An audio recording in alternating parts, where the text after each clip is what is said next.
네, 오늘 말씀은 연보에 대해서, 즉 헌금에 대해서 말씀해 주시고 있습니다. 1절 말씀에 형제들아 하나님께서 마게도냐 교회들에게 주신 은혜를 우리가 너희에게 알리노니.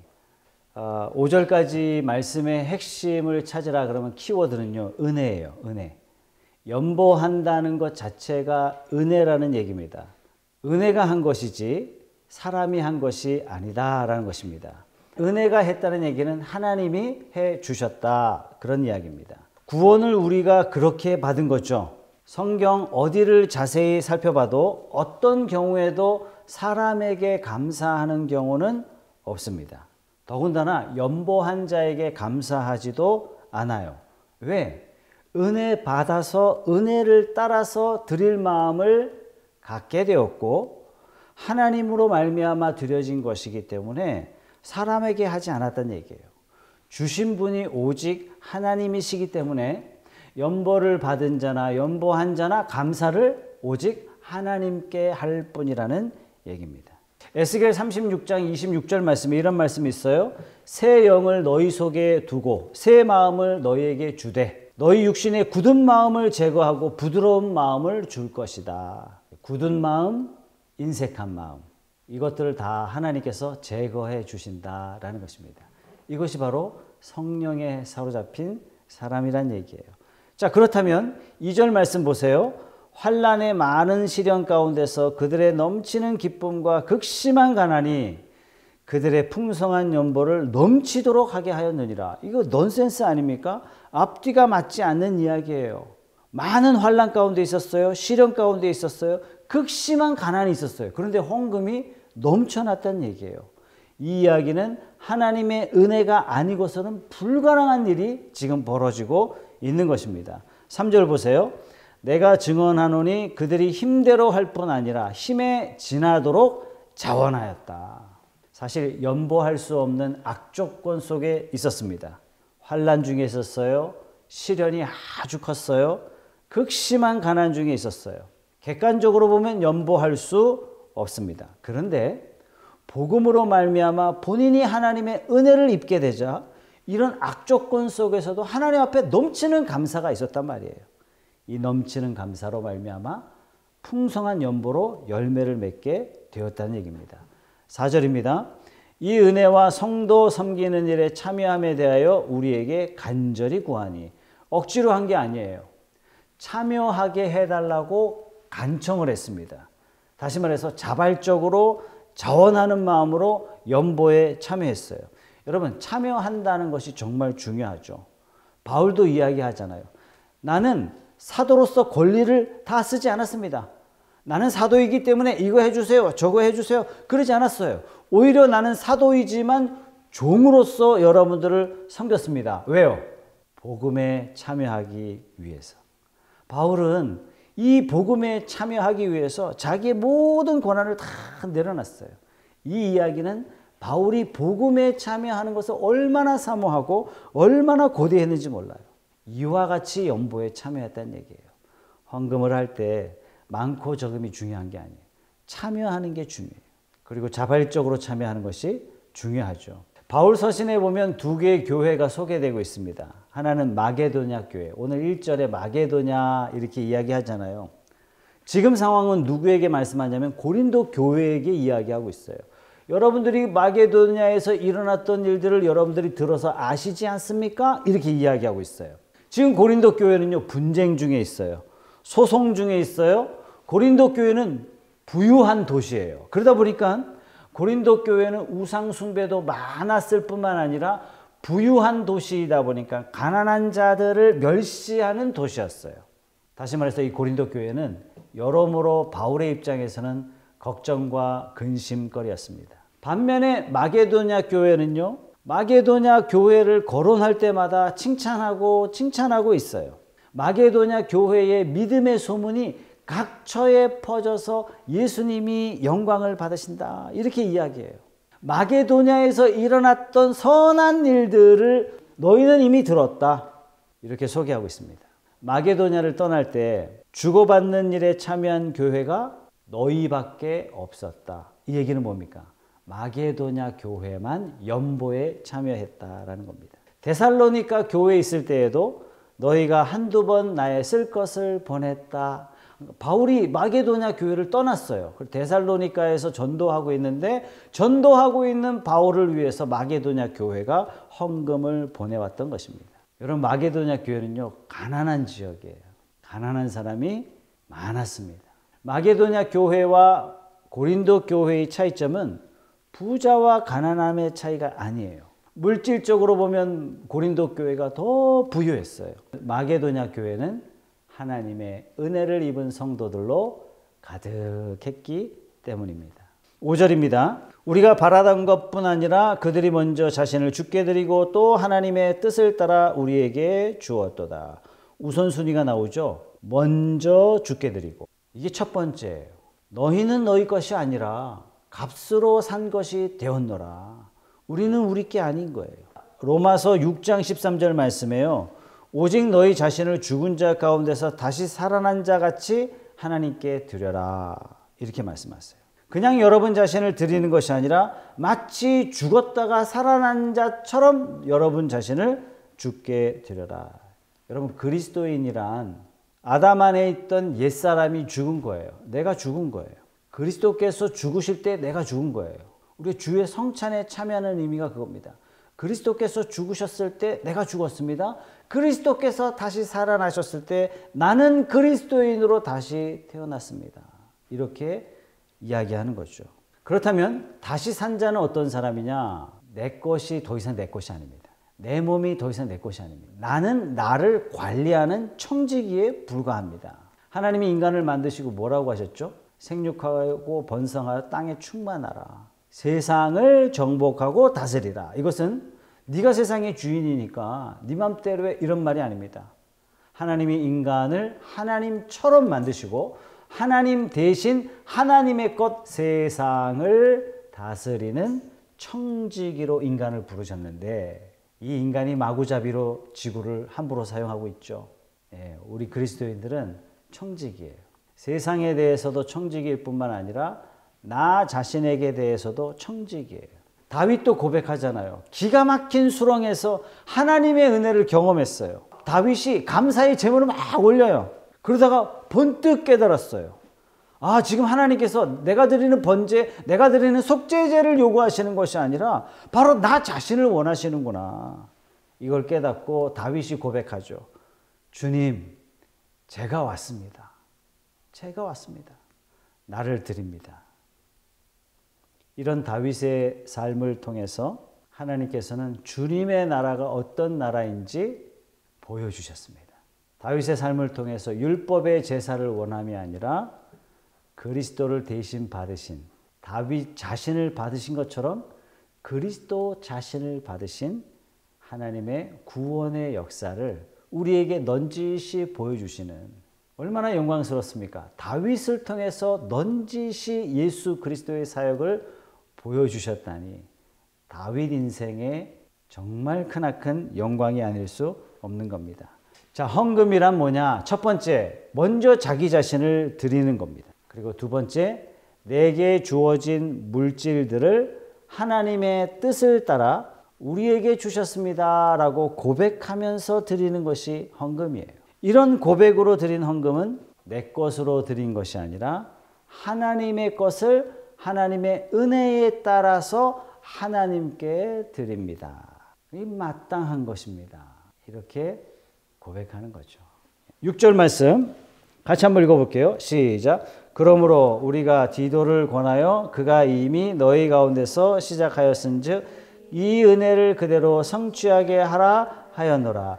은혜라는 단어가 또 나오죠. 성경에 단어가 반복되면요, 유심히 살펴봐야 돼요. 말씀의 뜻을 명확하게 알 수 있습니다. 바울은 헌금을 계속해서 은혜라는 이 단어로 표현하고 있습니다. 지금 역사적인 상황이 어떤 상황이냐면 예루살렘 교회가 핍박을 받자 교인들이 뿔뿔이 흩어졌어요. 교인들이 소위 말하자면 일상생활을 감당할 수 없었습니다. 그러다 보니까 예루살렘 교회의 성도들이 극심한 가난에 처하게 되었습니다. 그래서 바울이 여러 지역을 전도하며 교회를 세웠는데 바울이 전도하여 세운 교회마다 찾아가서 여러분들이 예루살렘 본교회를 위하여 헌금을 해 주십시오. 이렇게 부탁을 했어요. 그런데 어떤 사람들이 선동해서 그리스도의 은혜로부터 성도들이 멀어지게 되자 헌금하는 일이 그만 중단되고 말았습니다.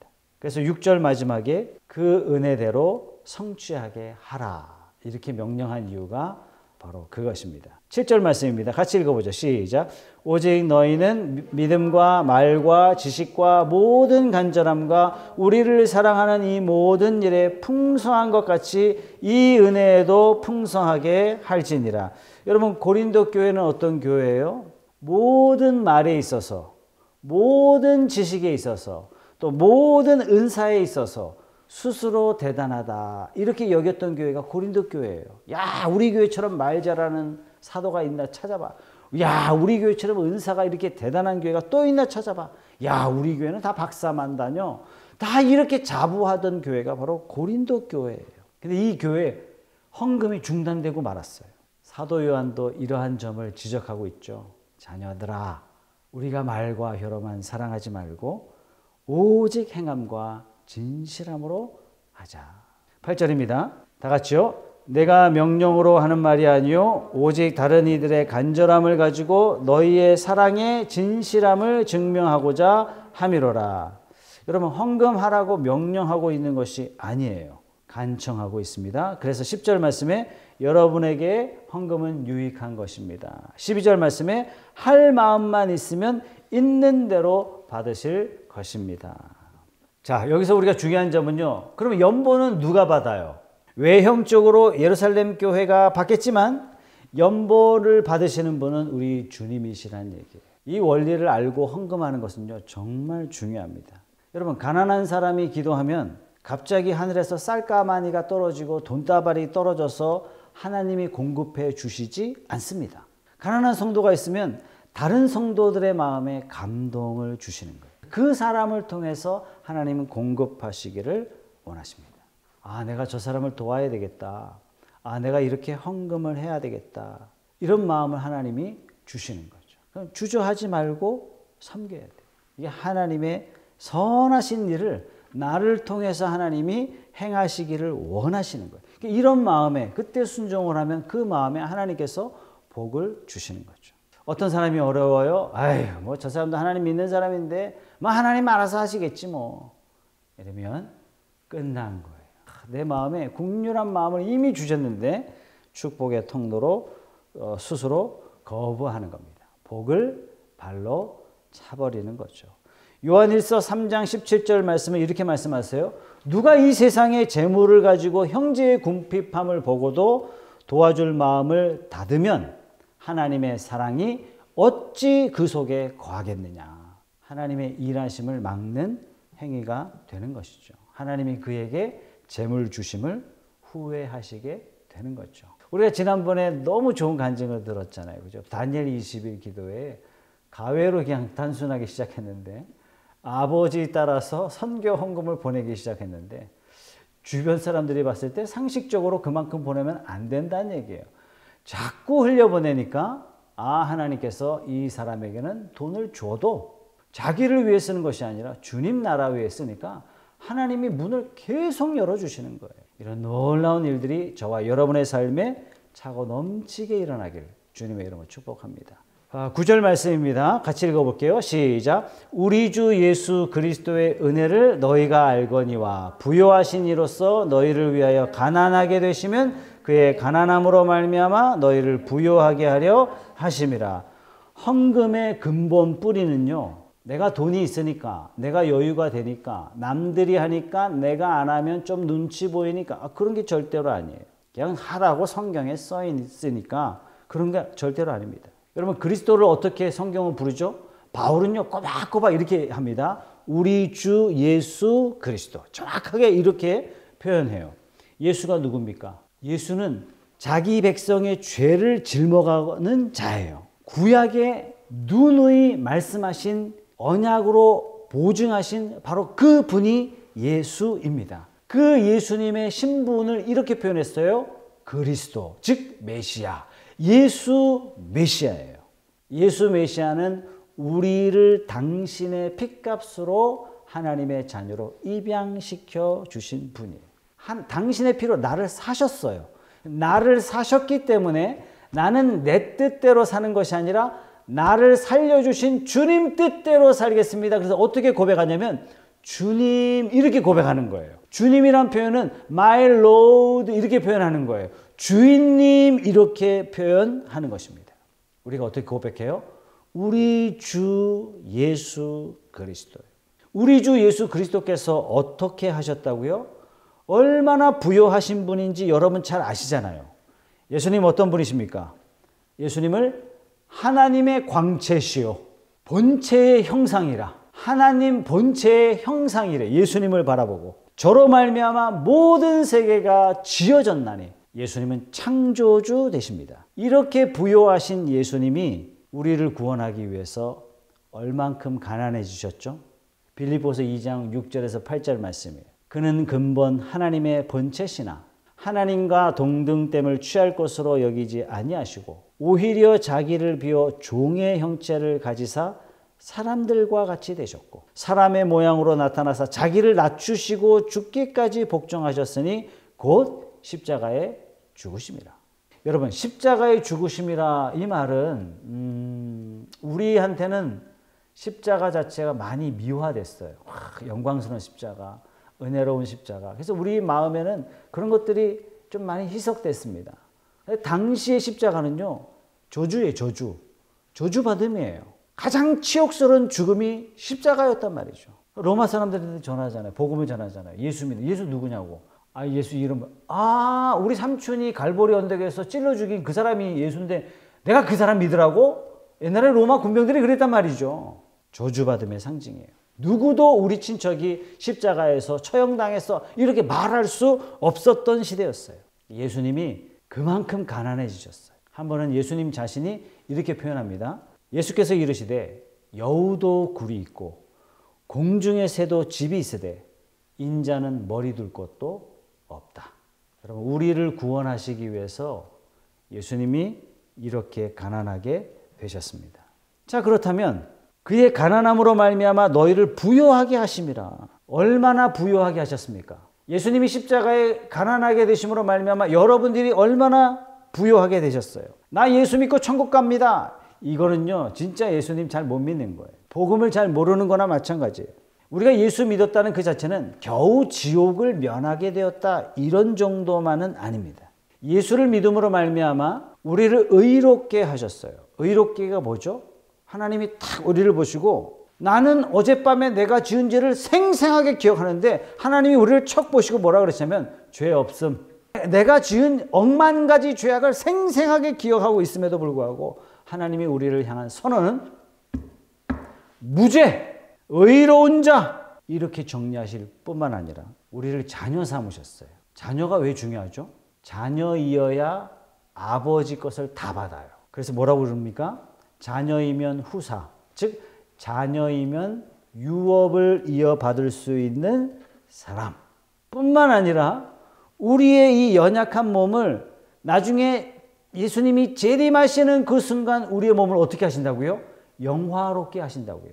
전 정말 기대됩니다. 정말 기대돼요. 하나님이 창세기 때 아담을 어떻게 지으셨어요? 하나님의 모양과 형상을 따라 아담을 지으셨어요. 그러니까 아담은 그 자체가 거의 하나님 같은 거예요. 우리가 그와 같은 존재로 변화될 것이라. 와, 기대되지 않습니까? 더더군다나 영원토록 아버지의 영광에 참여하는 자로 우리를 세우셨다는 얘기예요. 그런데 방금 말씀드린 이런 내용은요, 천사들에게는 이게 허락되지 않았다는 얘기예요. 그래서 뭐라고 얘기해요? 천사들도 흠모하는 자라. 누구를요? 예수 믿는 저와 여러분들을. 바울이 뭐라 그럽니까? 너희가 알거니와. 이 단어가 바로 이런 뜻입니다. 여러분 알지 않습니까? 우리 주 예수 그리스도께서 여러분들을 위하여 가난하게 되심으로 여러분들이 받으신 그 부요함의 놀라운 것들을 여러분들은 알고 있습니까? 이렇게 묻고 있는 겁니다. 그리스도를 위하여 수고하는 자에게 냉수 한 그릇 떠준 그 행위를 주님은 뭐라고 말씀하시죠? 그건 나에게 한 것이다. 교회는 교회를 섬기는, 또 교회를 봉사하는, 또 교회를 수고하는, 또 사역하는 모든 행위의 근본, 모든 행위의 동기는 복음입니다. 하나님이 나를 이렇게 부여하신 놀라운 은혜, 그 은혜에 못 잊어서 수고하는 거죠. 하나님 앞에 기쁨으로 나 자신을 드리는 거예요. 이게 신앙의 원리입니다. 그래서 뭐 코로나 때문에 저는 뭐 교회 없어요. 영상으로 여기저기 그냥 영상으로 예배에 참여합니다. 그거는 교회가 될 수가 없어요. 어디다 헌신할 것이며 어디다 수고를 아끼지 않을 것이며 나의 모나고 연약한 존재를 훈련하고 단련할 함께 신앙생활하는 교우가 없는 상태에서 내 신앙이 자라갈 리 없는 것입니다. 그래서 하루속히 코로나가 잠잠해져서 신앙생활에 방해가 되지 않도록 기도하는 것은 정말 중요합니다. 마지막 14절입니다. 이제 너희의 넉넉한 것으로 그들의 부족한 것을 보충함은. 보세요. 고린도 교회는 굉장히 부자였어요. 그래서 뭐라고 얘기해요? 너희의 넉넉한 것으로. 예루살렘 교회의 부족한 것을 보충하는 것은 후에 그들의 넉넉한 것으로 너희의 부족한 것을 보충하여 균등하게 하려 함이라. 언젠간 예루살렘 교회가 강성해지고 언젠가 고린도 교회가 위기에 닥쳤을 때 예루살렘 교회가 여러분들을 다시 도울 수 있습니다. 여러분, 이게 교회 운명 공동체예요. 푸른숲 교회, 그런 교회 되기를 바랍니다. 하나님이 주신 은혜 때문에 우리 이웃들에게 막 흘려보내고 하나님께서 여러분들에게 베푸신 은혜들을 막 받고 여러분 주변에 있는 사람들에게 또 주의 몸된 교회들을 위하여 아름답게 섬겨나가는 정말 하나님이 사용하고 싶은 손, 하나님 막 복을 쏟아주는 그런 귀한 삶이 다 되시길 주님의 이름으로 축복합니다.